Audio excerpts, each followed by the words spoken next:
নমস্কার সকলকে, পার্বতীর রান্নাঘরে আপনাদের সকলকে স্বাগত। তো চলুন আজকের রান্না শুরু করা যাক।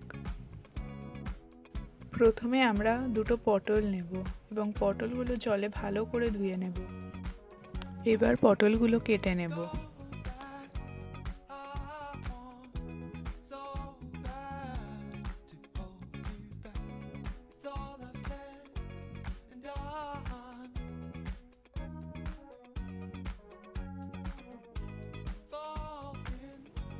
পটল কাটা আমাদের হয়ে গেছে।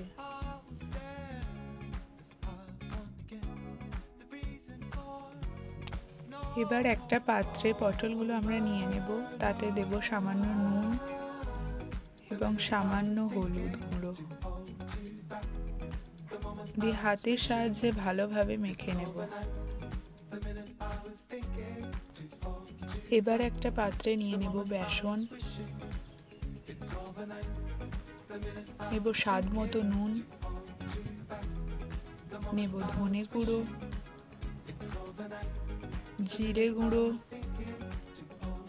চিলি ফ্লেক্স, কালো জিরে এবং কাশ্মীরি লঙ্কার গুঁড়ো। দেব চিনি আপনারা চাইলে নাও দিতে পারেন। এবার দেব কর্নফ্লাওয়ার। সমস্ত কিছু ভালোভাবে মিশিয়ে নেব। জল দিয়ে অল্প অল্প জল দিয়ে ভালো করে একটা মিশ্রণ তৈরি করে নেব।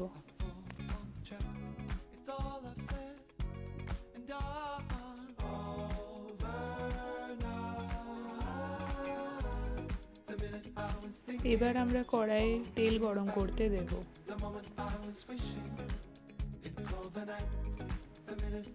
তেল গরম হয়ে গেছে। এবার পটলগুলো একে একে বেসনে ডুবিয়ে তেলে দিয়ে দেব। পটল দেওয়া আমাদের কমপ্লিট। এবার মিডিয়াম ফ্লেমে 3 থেকে 4 মিনিট ভালোভাবে ভেজে নিলেই রেডি আমাদের পটলের পকোড়া। আমার রেসিপি যদি আপনাদের ভালো লেগে থাকে তাহলে অবশ্যই লাইক, কমেন্ট, শেয়ার এবং সাবস্ক্রাইব করতে ভুলবেন না। Thank you.